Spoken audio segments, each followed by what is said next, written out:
it's Tony, Pressure Washing Depot, located here in Homosassa, Florida. Here's a good one for you. One of the experiences that I had doing pressure washing or paver sealing, say you're going around a home, there's a $800 garden ball, reflective ball, whatever. You're walking backwards because you're like looking up at the gutter, fascia, soffit, roof, whatever. You don't see this ball. You step back, you bump the ball hits the rocks that surround it. Don't ask me why they put balls around there anyway. You knock that ball over. Do you cover it up? Do you talk to the customer, admit wrong, and say, you know what, I screwed up? You know, reason I asked that, you know, that's something that we had. I'll give you two stories or two instances. You know, I was walking backwards on a job about 2 or 3 years back, and there's one of them glass garden balls, the blue dyed mirror balls, whatever they are. I wasn't really paying attention to where I was. Stepped backwards, bumped into this ball. This ball shattered. You know, I'm like, you know, you got two things you could do. You could either cover it up or you could admit fault. So I rang the doorbell right then. I didn't even hesitate. Rang the doorbell, walked up, said, I have to apologize. I accidentally bumped into this garden ball here and knocked over and hit the rocks and it shattered. You know, person was like, oh, that was my grandmother's ball, blah, blah, blah. She's had that since like 1927, whatever the story was. I felt horrible. You know, I can't replace this family heirloom. Is there something I can do to make this up to you? It's like, you know what? It's like, I'll finish up the house wash for nothing, you know, blah, blah, blah.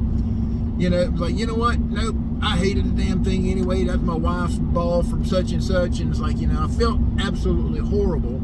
You know, I ended up getting a $100 tip out of this job. And the reason I did that was because of my integrity. You know, it's like, I could have tried to hide this ball. I could have tried to say, well, the wind blew it over or whatever, but this ball had been outside in their garden for who knows how long. Whether it really was an heirloom or not, I don't know. You know, but it's knowing that, you know, I couldn't have prevented it. It was totally an accident. The customer totally understood. We also had another different story. We were back when Sherwin-Williams started putting the organic dyes into the paint. We actually had a home that was purple, plum, whatever you want to call it. I was fresh. I didn't know that SH would actually bleach out these organic dyes and turn this nice, beautiful purple colored home into a nice green colored home. So I got a call about 2 weeks later. A woman's like, yes, my house is turning green. It's like, what do you mean your house is turning green? It's like, we use sodium hypochlorite. That's what they say use on, you know. It's like, I was inexperienced. You know, so I go over to look at it. It's like, well, this, you know, and you want to say, this couldn't have been me. This couldn't have been, you know, we didn't cause this. It didn't happen like this, blah, blah, blah.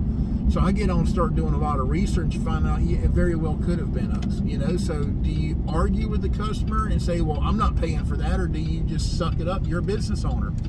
Do you suck it up and say, you know, you're right.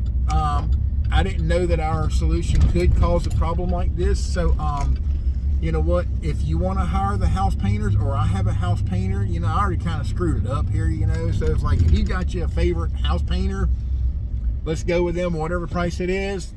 I have to go with that. I'd like to have an estimate on there, though, for my tax deductions, all this stuff. You know, so we ended up paying $2,400 to have this house painted. But that's not, I mean, I've screwed up a lot of stuff. I've killed $800 plants with our roof wash solution. I've burned the grass of a 96-year-old woman's home. I've painted a home, knocked over family heirlooms. My favorite one, I actually did everything correct on this one. Went out to a fish pond, and I went out to clean what we call a lanai, or a pool enclosure. I got there to do the pool enclosure, and they have this koi fish pond around, you know. So with the koi fish pond, I'm like, well, shoot, you know, I know our SH, I've done enough research on this. This is back 5 or 6 years back. So I've done enough research on this to know that the SH is going to absolutely kill these fish if we don't remove them from the koi fish pond, because it was windy that day. And, you know, had asked the lady, well, is there a way we can remove these koi fish, whatever? It's like, no. Like, luckily I had waivers, that we had waivers in our truck. I was like, tried to talk her out of cleaning this around, but I really needed the job. I needed to do this job because our company at the time, we needed the money. We're just starting out and stuff.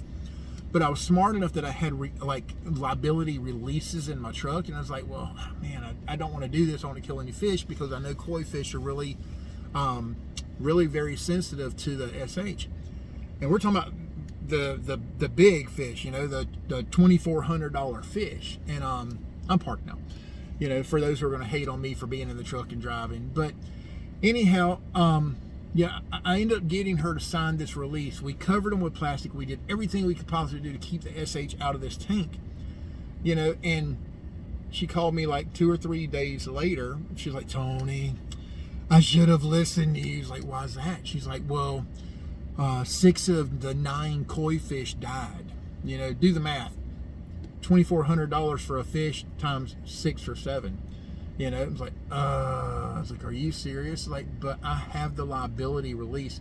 I'm not. I was like, I knew our SH was, I knew that koi fish are very sensitive to this SH. So I tried to talk you out of letting us, either we don't even have to do the job. She's like, no, I still want it done. I don't care. My husband, blah, blah, blah. I was like, I should have listened. So what would you do in that situation? Would you be like, oh, well,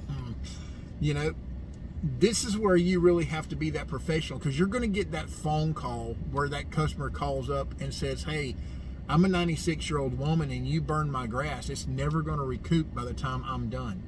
You have to be the professional. When you walk up, you get that egg on your face, that, hey, you're going to have screw ups. Hey, you burned my $800 bottle brush tree that's expensive to repair or to replace. You knocked over my wife's family heirloom garden ball. You killed the grass. You burned the neighbor's grass, which is even more horrible. When you got to clean somebody's house and you ended up doing damage to their neighbor's yard, you ain't going there to clean. It's like, let me tell you. But then you'll paint the house and stuff like that. It's like, do I paint the house? Do I let somebody else paint the house? We were running where we were booked out 2-3 weeks at the time. For me to take the time to paint a house, I'm losing all of that money. So in that same process, I paid them to do what I could have done myself. Yeah, I could paint a house, but that's a whole different subject altogether.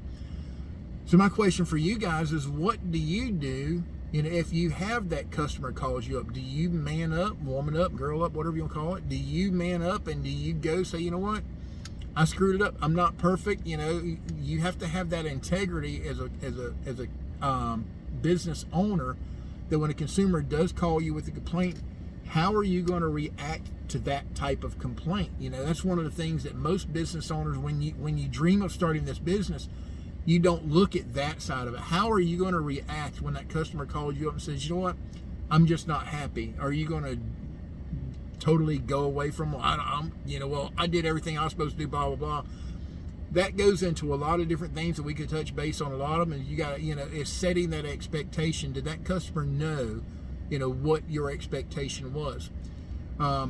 Did you explain to them your process of what exactly you were going to do for them? And when you were totally done with the job, did you do everything that you said you were going to do?